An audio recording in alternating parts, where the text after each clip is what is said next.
my name is Danica, and today I have the Booktuber TMI tag. I was tagged by the wonderful Monica of Sophisticated Blueberry. To start off with in this tag, I have to make a confession that I have a terrible memory and I'm not a visual person, so a lot of these questions I just didn't have an answer with.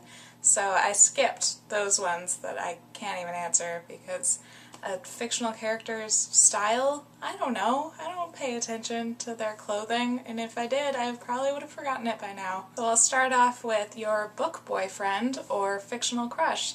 So this is a super presumptuous question to start out with, because all booktubers are heterosexual females, I guess. I'm going to count Tara McClay because she's in a graphic novel and she is my fictional love for all time. This one's even signed by Amber Benson. Ever loved a character and then started hating them? I had a really love-hate relationship with Harry in Harry Potter. So I loved him at first, and then for a while I bought into that buzz of, oh, Harry's so annoying, he's so whiny, he's a terrible person. It wasn't until I reread it multiple times that I realized that that's not true at all. Harry is just a complex, interesting character that is flawed but is ultimately trying to do the right thing and is actually pretty great. He is sarcastic, he's funny, he's loyal, he's genuinely trying to do the good thing and help people around him. And just because he's flawed doesn't mean he's terrible, so I've come back around on Harry. I appreciate him a lot more now. Biggest / longest / heaviest book on your shelf? I think Jonathan Strange and Mr. Norrell is my longest book, which is over 1,000 pages. But this gay and lesbian literary heritage book is heavier because it's a hardcover and it's also really wide. Next is, do you have any book posters? And yes, I do. I'll take you on a little tour. Here's kind of my Hufflepuff banner. I've also got this Harry Potter calendar that I switch out the pages of every once in a while. Here's another Harry Potter poster that I got from my work because my bosses found it in their attic and gave it to me. It's actually on cardboard, so you can carry it around.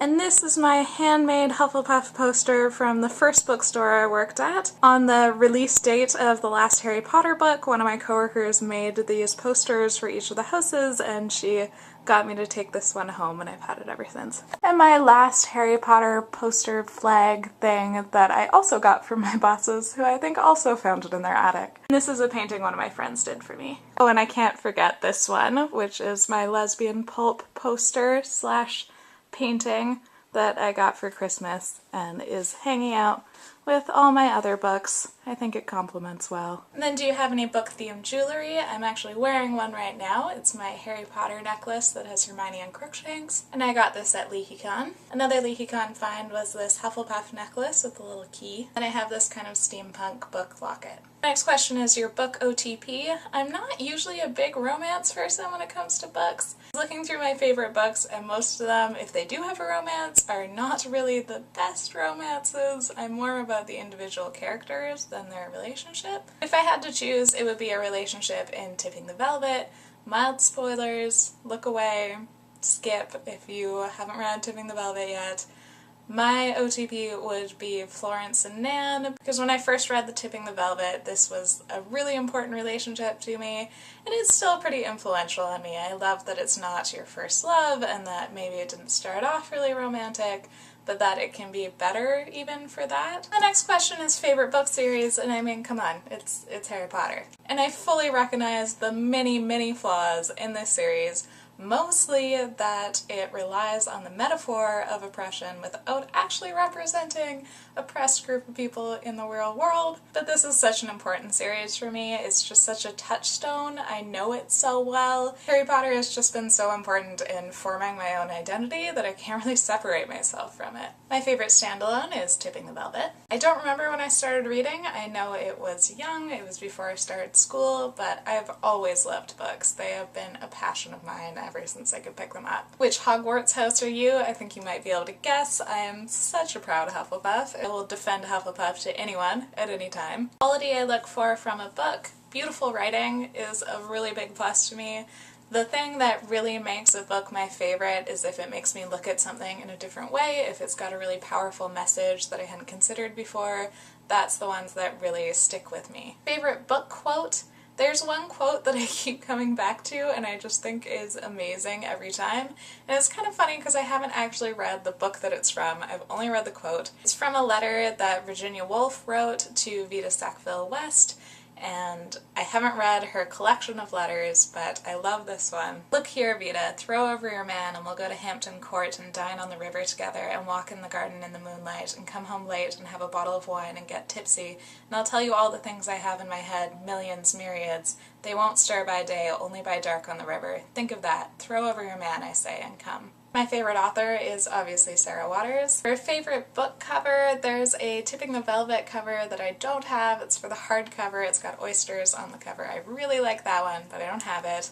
So I'm gonna say the cover that I got blown up as a poster, that lesbian pulp one. That's pretty good. Action or romance? I don't really seek out either in books. But I'm gonna say if it's straight romance, I'd rather have action, and if it is queer romance, I'd rather have romance. Where do you go when a sad moment happens? I will usually just cry wherever I am reading. I'm a crier. If I'm in public, I'll try to blink them away. How long do you need to finish a book? I guess about 3 or 4 days is my average. How long is your mourning period? I don't actually know what this question means.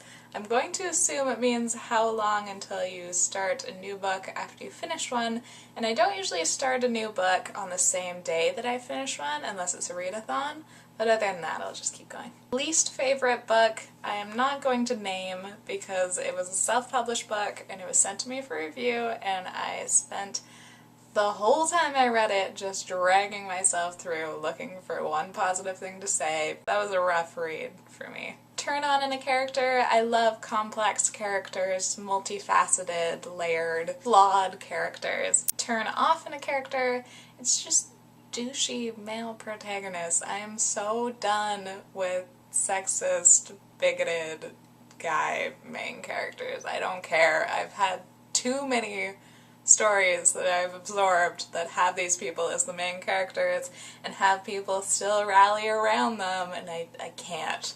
It's okay for a character to be flawed, but when it's that same flaw celebrated over and over and it's not really questioned, I can't take it. The reason I joined Booktube, well, I'm always looking for another place to talk about books, but also because even though I fell in love with Booktube, there wasn't a lot of queer books that I could find on Booktube, so I wanted to add my voice. Name a scary book. The Red Tree by Caitlin Kiernan is one I read, I think, last October, and I loved it. It's kind of this creepy haunted house story, and it also has this amazing, like, unlikable female character as the protagonist. She's so snarky and bitter, and I loved it.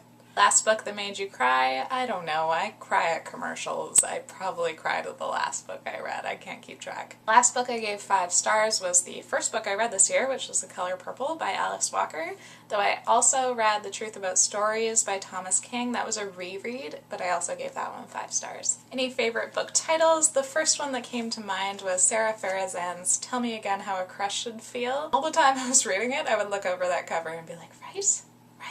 Also, when I updated my progress on Goodreads and it posted on Facebook, one of my Facebook friends tried to click through because she thought it would be like an advice article and was really disappointed when it wasn't. Last book you read? The last book I finished was an audiobook, and it was Flight by Sherman Alexie, and I highly recommend that one, especially as an audiobook, because the narrator just does a fantastic job with it. Book you're currently reading, that's Sister Outsider by Audre Lorde. I'm really enjoying this, but I'm taking longer to read it than I thought I would because it's a lot of really big ideas, so I don't want to race through it. Book world you want to live in? My first instinct is to say Harry Potter, but I don't think that's true.